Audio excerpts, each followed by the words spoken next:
Hello and welcome to the Scottish Mortgage AGM. I'm very upset that this is a distant meeting, but I would still like to express my extreme gratitude to you all for listening and for your support over many years. It means a very great deal to all of us. Having said that, I think it's still an important moment to reflect on the over 20 years that I've been managing and co-managing Scottish Mortgage, and perhaps to give a few impressions of what I've experienced and learned. The first comment that I'd make is that we have to be prepared to follow our own route. Famously, John Maynard Keynes said that it was often better to fail conventionally than to succeed unconventionally. I'd take that a step further. If I may be so bold as to offer the maestro some advice, it would have been that if you were conventional, you would fail. I think that the investment world we live in is even more biased in that direction. When you have thousands upon thousands of people believing that value exists as a prime motivation in investment, that value is measured by a near-term PE, that macroeconomic conditions over the next 6 to 12 months matter, then I don't think you have much chance of being able to produce returns for shareholders competing in such a crowded market. Instead, I would say to you that for us, why we believe and how we think is more important at any point than the precise what we believe or which companies we own. It is that background noise of thought that you should emphasize, not the current noise of emotion. So what do we believe should exist in the background? The first topic is that we think it's quite clear that you should live life in the extremes. Investment performance is a matter of capturing the extraordinary, the extraordinarily successful, the extraordinarily great, the extraordinarily unusual. Most companies do not matter at all and do not over the long term produce returns. And that transcends the divide between value and growth. We are just as uninterested in the average growth company as we are in the average value company. We're interested in the companies that culturally and scale of their markets and scale of their returns can produce those extremes of performance. And we've been lucky enough to own several of them over the past decades. But beneath that reverence for the extreme, what do we think is important to keep in our minds? What's the deep background? The first inevitably is to be long-term. In the short term, almost anything can matter. In the long term, it's the deep rhythms of success and compounding that should matter to us and where we can have a difference of view from others. Those differences of views are really built on two major ingredients. The first is that we would infinitely rather endure drawdowns, disappointments, and temporary setbacks than abandon our backing and our experiences of and with great entrepreneurs and great companies. Almost all companies, even though their share prices look as though progress from the bottom left to the top right, constantly have 35 to 50% drawdowns over the course of time. But it's then very often that their most alluring prospects come out.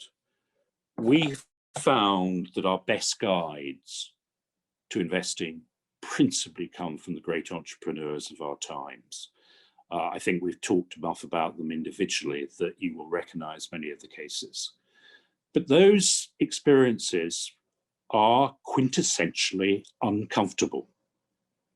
There are no companies that we have been more criticized internally, externally, by shareholders sometimes, but particularly by the media, for owning than Amazon and Tesla.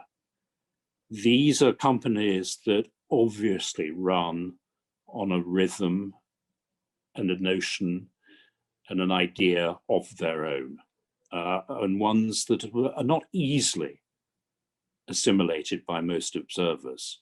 So I would stress to you in this too, endurance and being willing to be misunderstood, being willing to be unpopular, matters a great deal more. And I worry much more when everybody approves of the same people and the same companies as we do, rather than when we and they are being criticized.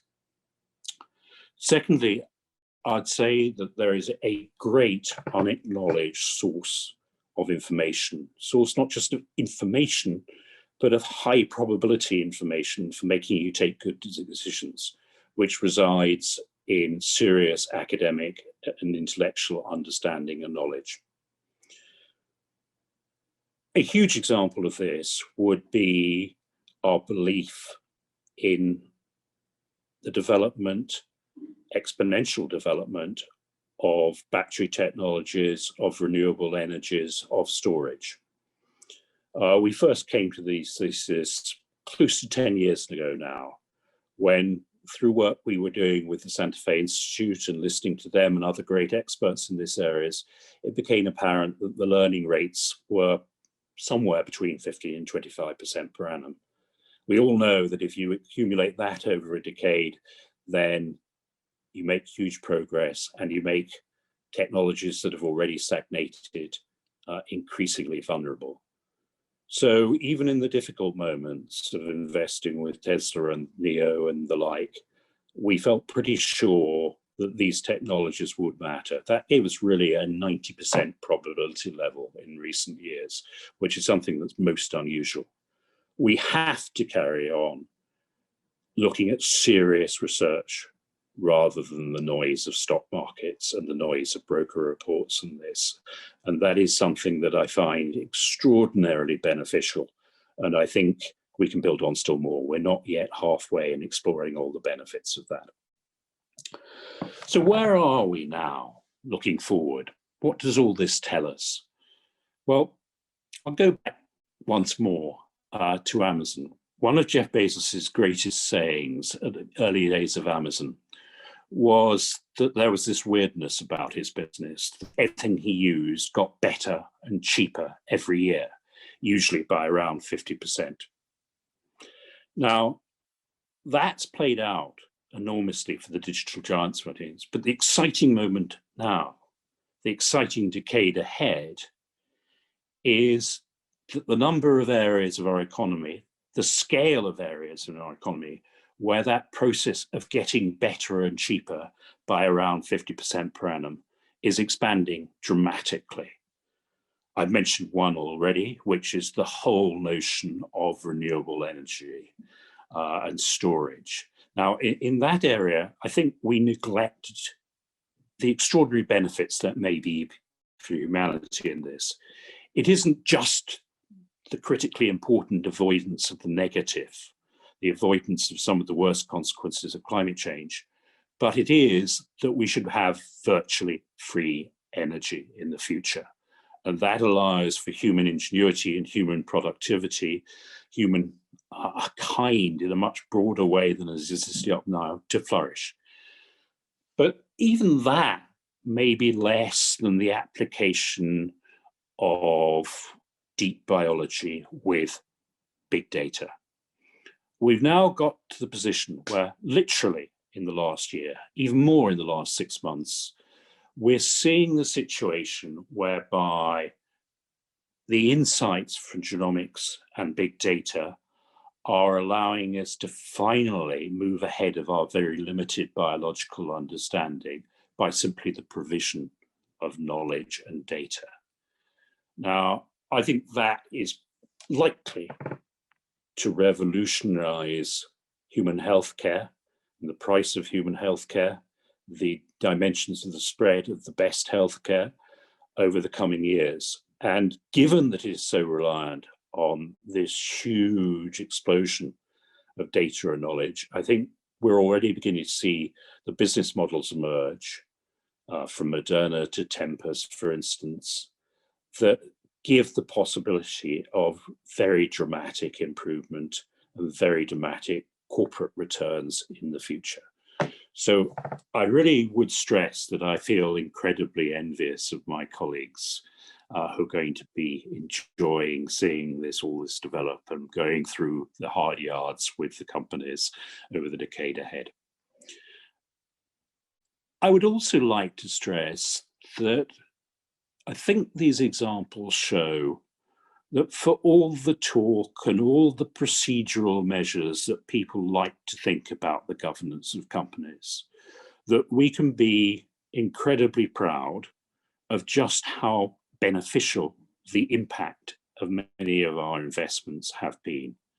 To go back to first principles, I think the two greatest dangers currently facing the world are respectively climate change and healthcare, as proven by the dreadful pandemic. Now, in both those cases, I think Scottish Mortgage and its shareholders ought to be thrilled that we've made a real impact. It's even conceivable that Tesla's existence, or at the very least its progress, would have been delayed very substantially without our financial backing. Of course, Elon Musk and his colleagues have done far more than us, but as an individual investment, we have made a real difference. Secondly, let me take the pandemic example. The pandemic was sequenced, and the initial vaccine treatments worked out in less than an accumulated 2 weeks by the combination of two of our companies. Illumina, which several years ago we were instrumental in keeping as a private independent entity, first sequenced the genome, and then it moved on to being able to analyze the COVID virus. Now, within 48 hours, they gave that sequence to, amongst others, Moderna, whose treatment has both proven highly beneficial and extremely revolutionary. Now, again, I think that in both these cases, we have, as shareholders, made a significant difference to two absolutely dominant problems. Now, I feel much more proud about that than signing up to any number of ESG mantras. We have helped.